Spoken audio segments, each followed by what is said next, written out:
So is this the surprise hit of the year, or is this Undead on Arrival? Man, screw you guys. They can't all be winners.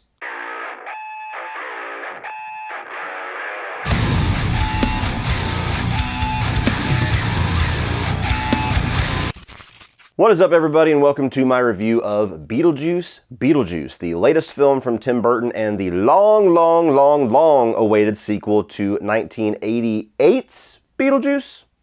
Judge's ruling? Confirmed, it was 1988. Thank you, Google. So, Beetlejuice is one of the 4 or 5 Tim Burton films that I actually like. Now, to be fair, there are a number of his movies that I have not seen yet, but in general, he's a director that doesn't necessarily work for me more times than not. I've seen a number of his films, the majority of them just aren't for me. His style is a little too weird. I've always found him to be a little more style than substance, so his writing has never really been on my radar too much, but there are some classics. So you got like the Batman films, you got Beetlejuice, you got Pee-wee, I really like Sleepy Hollow, so Beetlejuice getting a sequel is something that I was definitely intrigued by. I never really thought it was going to happen. It kind of felt like Michael Keaton had moved on to more Oscar caliber movies here in a later part of his career, but especially with going back to the Batman, things started to seem like they might actually come together. And then lo and behold, they announced it, trailers looked great, and I found myself shockingly getting really excited for this one. Long-awaited legacy sequels are always a tricky thing. Sometimes they bring the magic and the nostalgia, sometimes they make you realize that one and done should probably stay one and done sometimes. But Beetlejuice felt like there was enough on its bones, no pun intended,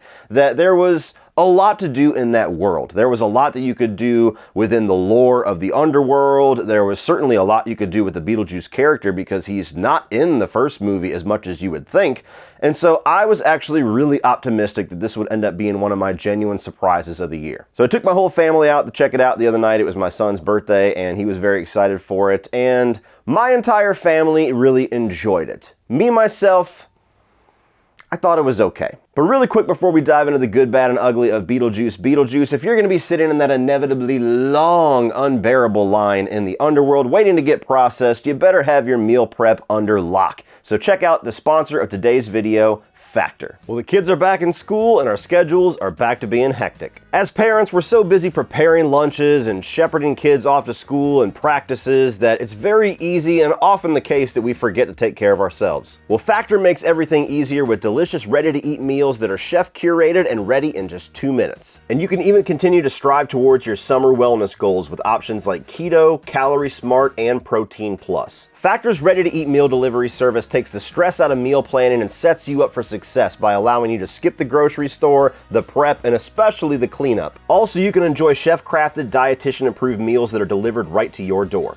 And with over 34 different meals, there's a variety of weekly options that will never allow you to fall victim to food fatigue. Plus, you can round out your meal and replenish your snack supply with over 55 different add-ons such as apple cinnamon pancakes or fruit smoothies. So head to Factor75.com or click the link below and use code CodyLeach50 to get 50% off of your first Factor box, plus 20% off of your next month of orders. That's code CodyLeach50 at Factor75.com to get half off of your first box plus 20% off of your next month of orders. And thank you so much to Factor for sponsoring today's video. Starting off with the positives of Beetlejuice Beetlejuice, I thought this movie had the very appropriate amount of nostalgia. And I was actually kind of surprised how much of a nostalgic feeling I got from rewatching the original just a couple of nights ago. And it's very easy for a lot of these legacy sequels to just quadruple down on what worked in that original film, try to recreate it, usually in a very unsatisfying way, and just bank the entire experience off of those remember berries and that nostalgic feeling. And I feel like Beetlejuice Beetlejuice gives you just enough of that. It gives you the nostalgia with some of the approach and the tone and the vibe of the film, and it's not riddled with a bunch of callbacks, and I was actually surprised by that. It's kind of a shame that that has to be my first positive out of the gate, the thing that I noticed first, because so many movies have just failed that so epically, but I was pleasantly surprised. This movie really put a genuine effort into standing on its own and giving giving you just enough of those warm and fuzzies. I also thought that Michael Keaton was great. He slipped right back into the role as if he did not miss a beat. You can tell he's having a blast with this. You get the same irreverent humor. You get a lot of the animated kind of physical performance that he brings. He's in much more of the movie this time than he was in the first one. Still not necessarily the main character, but you get a bit more of him here. And granted that it's been multiple decades, it was just impressive to me how he was able to dial right back into that very specific character that is Beetlejuice. And I think that there's enough there that he can continue to just have so much fun with this character that in and of itself gives this franchise appeal. It gives it franchise potential, where if they wanted to do a third film, I would mostly just be curious to see what else Michael Keaton's going to do. I'm gonna make you so happy. Love the fact that Tim Burton embraced the practical effects. Now, there are digital effects in this movie. There's certainly more here than there was back in 1988, but they do have a focus on keeping that look from the first film with some of the claymation look and a lot of the practical gore and guts and everything that comes out with the makeup effects on all of the different creatures and underworld people and Beetlejuice himself, obviously.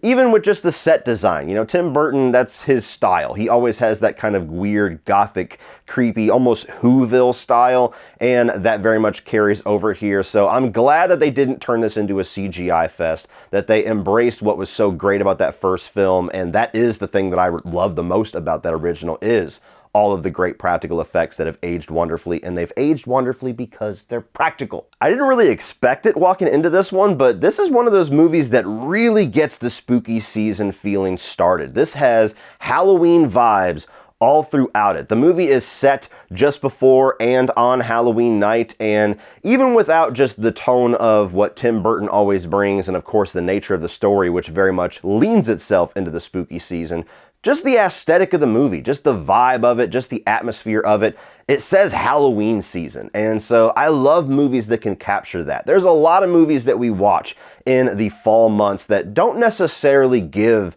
that spooky season vibe. There's a number of films titled Halloween that don't effectively bring that to you. But the ones that do are the ones that I enjoy rewatching this time of year more than most. And I think Beetlejuice Beetlejuice is going to become one of those films for me. And finally, there's a good amount of pretty solid humor in this film. Not every joke landed for me. A lot more jokes landed for my overall theater audience than me personally, but I'm also kind of a bit of a tough critic when it comes to jokes. But there were a number of ones that got me. I did chuckle, I did laugh quite a bit here. Catherine O'Hara is great, and she's a source of a lot of the humor that really worked for me. And of course, Michael Keaton. So this is a movie that I think brings that comedic vibe that you got from the first film over very well. There's some solid jokes here. Moving on to the mixed, unfortunately, I got to put Jenna Ortega in here, and it's not that she does a bad or even a mediocre job. I think she does really good, and I think that she fits into these movies. She's very much kind of this generation's Winona Ryder or Christina Ricci. She's just kind of put herself into that position, working with Tim Burton quite a bit, playing Wednesday, coming over to this film.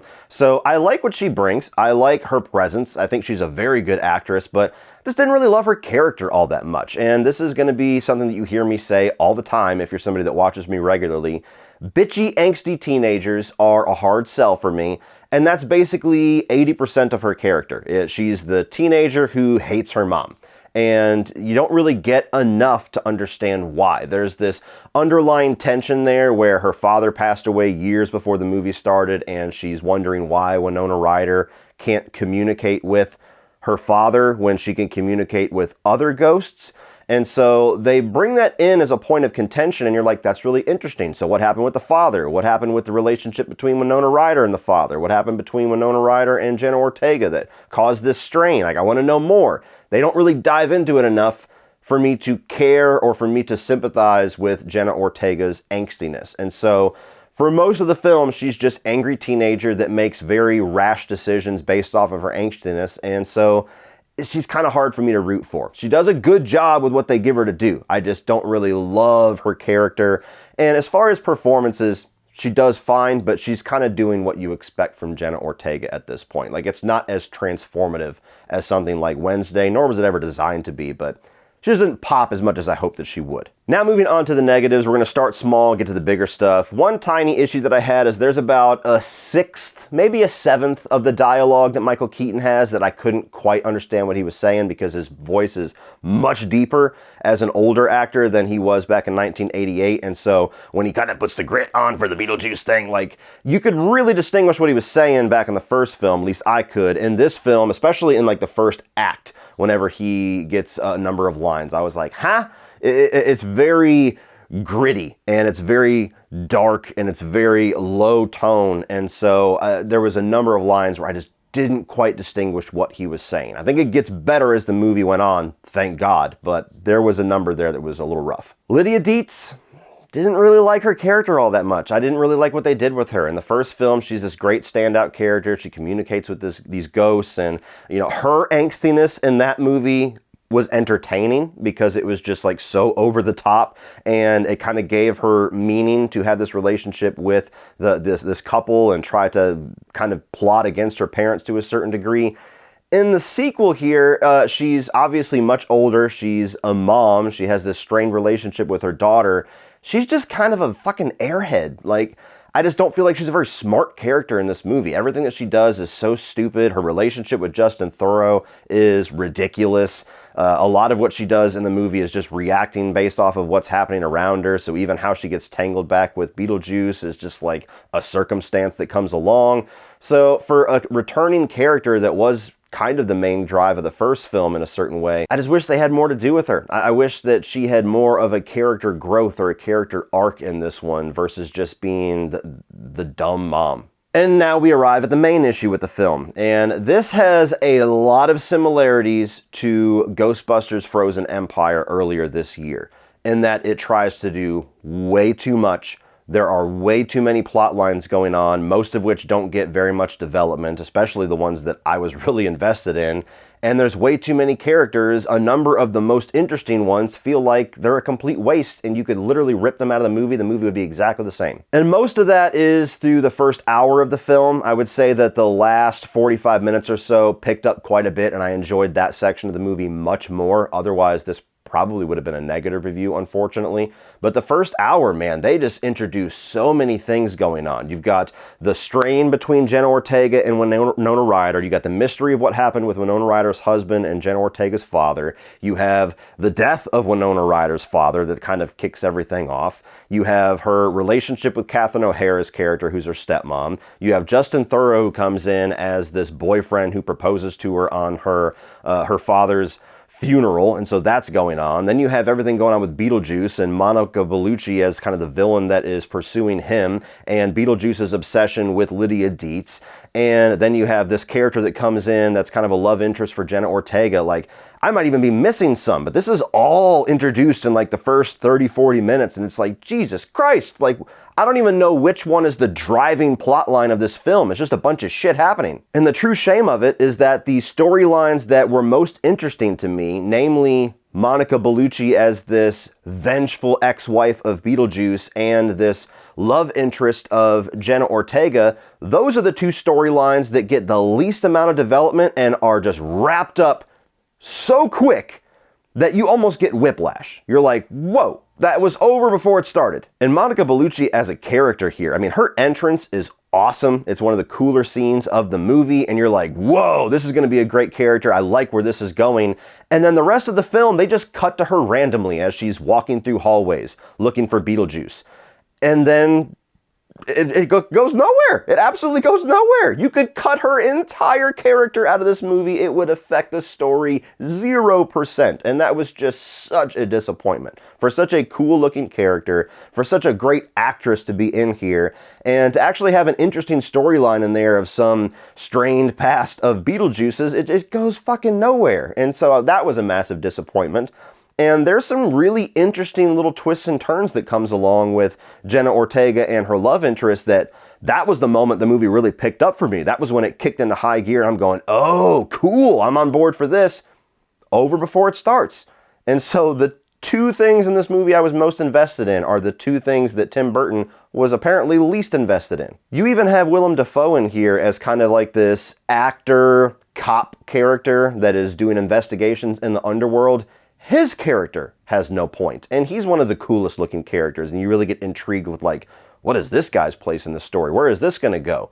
It goes nowhere. Just like Monica Bellucci. Delete every scene he's in, movie's exactly the same. And so narratively, I found myself really disappointed in this one. You know, one of the only issues that I have with that original film is I've always felt it to be kind of light on story. It's more about the world and the practical effects and the characters and Michael Keaton's performance. Story-wise, never been something I wrote home about. This movie tries to do too much story. It tries to have like 3 Beetlejuice movies in one, and it's just a jumbled mess. It is absolutely unfocused. Now, it's still fun. It's still entertaining. I still had a pretty good time by the end of it, but man, if they had just cut out half of what they are trying to do in this movie and focused in on just a few of those storylines, this could have matched the original for me, because there was so much style, there was so much fun, there was so much of that nostalgia going on that I could have really enjoyed some of those directions they were taking things, but it just tries to do way too much, can't decide what is the primary storyline of the movie,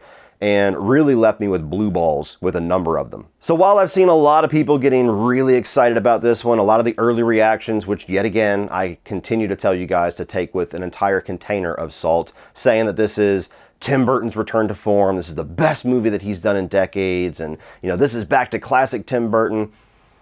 Not really. Still has a lot of the issues that I have with a lot of his films. Still a lot of style over substance. Still not the best writing in the world by a stretch for my own personal taste. So I enjoyed it.